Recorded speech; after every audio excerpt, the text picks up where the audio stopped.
আসসালামু আলাইকুম। সামোচা শীট তৈরি করার জন্য আজকে আপনাদের সঙ্গে আমি খুবই সহজ একটা পদ্ধতি শেয়ার করব। আর এটা দিয়ে যে কেউ কিন্তু সমোচা তৈরি করতে পারবে।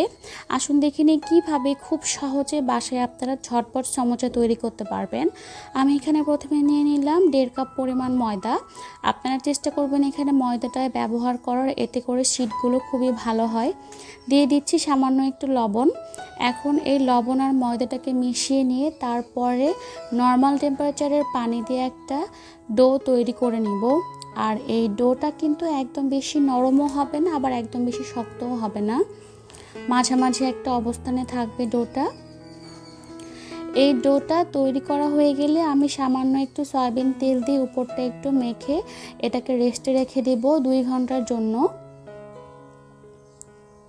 সমোচা শীট তৈরি করার জন্য আমি আজকে যে রেসিপিটা শেয়ার করছি, এই শীট দিয়ে কিন্তু আপনারা স্প্রিং রোল, অন্থন সব কিছুই তৈরি করতে পারবেন। 2 ঘন্টা পরে দেখেন ময়দাটা কিন্তু আরেকটু নরম হয়ে গেছে। এখন এটাকে মথে নিতে হবে। একটা বোর্ডের উপরে নিয়ে ময়দা ছিটিয়ে দিচ্ছি, তারপর এটাকে মথে নেব।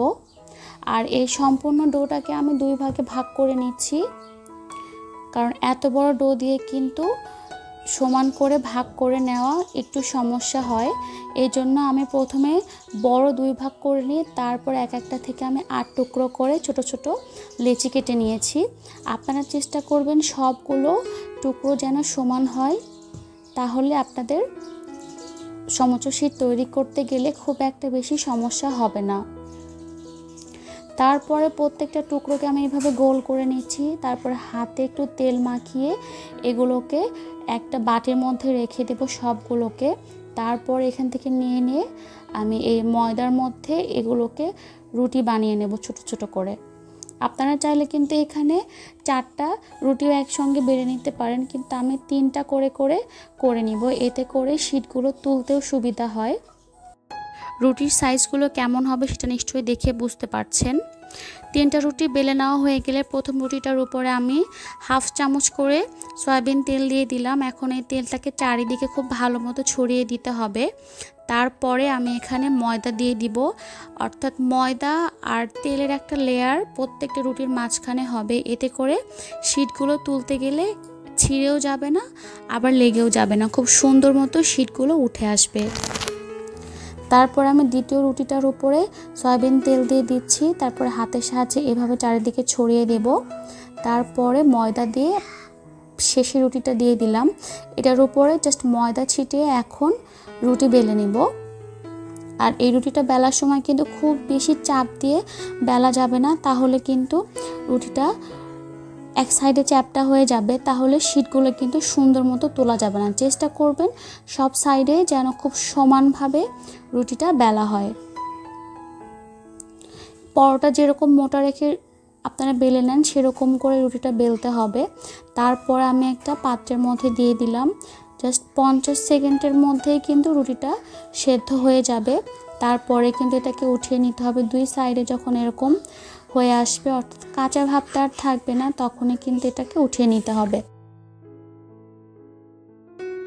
50 সেকেন্ডের মধ্যে কিন্তু শীটটা ছ্যাঁকা হয়ে যাবে। তারপরে উঠিয়ে নেওয়ার সঙ্গে সঙ্গে কিন্তু শীটগুলোকে আলাদা করে নিতে হবে, কারণ ঠান্ডা হয়ে গেলে কিন্তু শীটগুলো ভালো মতো উঠবে না। গরম অবস্থাতে খুব সাবধানে কাজটা করতে হবে। দেখেন আমি কিভাবে শীটগুলোকে তুলে নিচ্ছি। আশা করছি আজকে আমার রেসিপিটা আপনাদের কাছে ভালো লাগবে। এভাবে আমি প্রত্যেকটা শীট তৈরি করে নিব। তারপরে আমি আরেকটা আপনাদেরকে বানিয়ে দেখাচ্ছি আমি কিভাবে শীটের লেয়ারগুলো দিয়েছি, অর্থাৎ আমি যে 3টা রুটি একসঙ্গে করে তারপরে বেলেছি, সেটা আমি আবারও দেখিয়ে দিচ্ছি আপনাদের বোঝার সুবিধার্থে।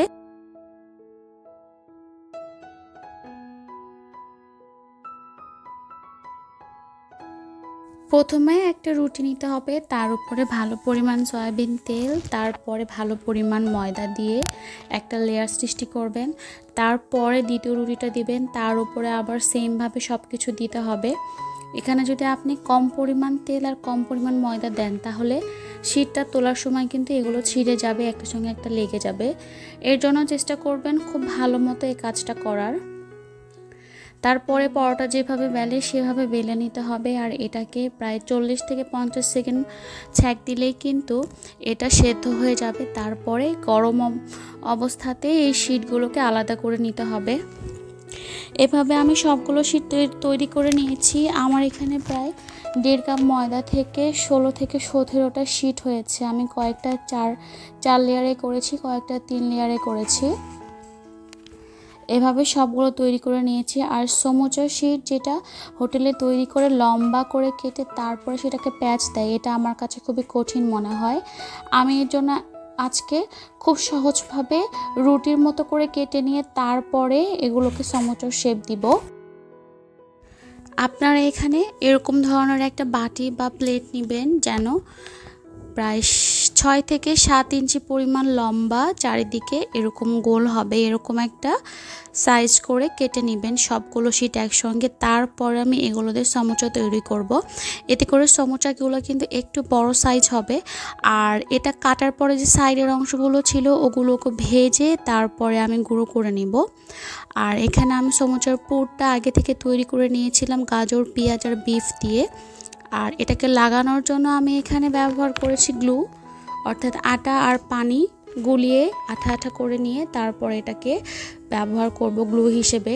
আমি এখন মাঝখানে সমুচার যে পুরটা সেটা দিয়ে দিলাম, আর 2 সাইড থেকে আমি এভাবে গ্লুটা লাগিয়ে দিচ্ছি। এতে করে সমুচাটা খুলে যাবে না ভাজার সময়। আর আপনারা কিন্তু এই সমুচাটা তৈরি করে 2 থেকে 3 মাস সংরক্ষণ করে খেতে পারবেন। ডিপ ফ্রিজে রাখতে হবে, জাস্ট বের করে গরম তেলে ভেজে নিলেই কিন্তু হবে। দেখেন আমি কিভাবে সমুচার শেপটা দিচ্ছি, একদমই কিন্তু খুবই সহজ এটা করা। আর এটা করতে কিন্তু কোনো সময় লাগে না, আবার কোনো ঝামেলাও হয় না। আমার কাছে এটাই সবচেয়ে সহজ মনে হয়, তাই আপনাদের সঙ্গে আজকের রেসিপিটা শেয়ার করছি। দেখেন আমি এভাবে কিন্তু সবগুলো সমুচা তৈরি করে নিলাম। এটা কিন্তু খুবই সহজ, চট করে হয়ে যায়। এভাবে আমি সবগুলো তৈরি করে নিচ্ছি। আমার রেসিপিটা যদি আজকে আপনাদের কাছে ভালো লাগে তাহলে অবশ্যই আমার চ্যানেলটি সাবস্ক্রাইব করে দিবেন এবং পাশে থাকা বেল বাটনটিতে ক্লিক করে দিবেন। সবগুলো সমুচা কিন্তু তৈরি করা হয়ে গেছে। আমি এখান থেকে 3টা ভাজবো আর বাকিগুলো কিন্তু ফ্রোজেন করব। জাস্ট এগুলো ডিপ ফ্রিজে রেখে দিলেই কিন্তু অনেক দিন সংরক্ষণ করে খাওয়া যাবে। এখন গরম তেলে সমুচাগুলো ভেজে নিলাম।